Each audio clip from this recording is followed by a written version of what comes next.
Big boss 7వ సీజన్లో మొదటి మేల్ కంటెస్టెంట్ ఎలిమినేషన్ జరిగింది.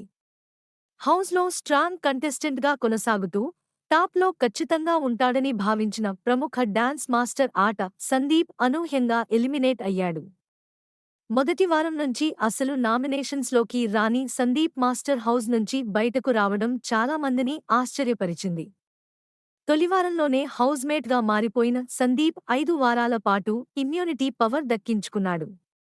దీంతో నామినేషన్స్లోకి రాకపోయాడు. అదృష్టం కొద్దీ 6, 7 వారాల్లోనూ మాస్టర్ నామినేషన్స్లోకి రాలేదు. అయితే ఇదే అతనికి మైనస్గా మారింది. నామినేషన్స్లోకి రాకపోవడంతో ఓటు బ్యాంక్ తక్కువగా ఉంది. సందీప్ మాస్టర్ సుమారు 8 వారాల పాటు బిగ్ బాస్ ఇంట్లో ఉన్నాడు. బయటకు వెళ్తూ ఎమోషనల్ అయ్యాడు. ఇక కంటెస్టెంట్లు కూడా బాగా ఎమోషనల్ అయ్యారు. అయితే ఎలిమినేట్ అయిన సందీప్ మాస్టర్కు బాగానే రెమ్యూనరేషన్ అందినట్లు తెలుస్తోంది. వారానికి సుమారు రూ. 2.75 లక్షలు చొప్పున మొత్తం 22 లక్షల రూపాయలు పైనే పోగు చేసుకున్నట్లు తెలుస్తుంది. ఇతర కంటెస్టెంట్లతో పోల్చుకుంటే ఇది చాలా పెద్ద అమౌంట్ అని చెప్పుకోవచ్చు.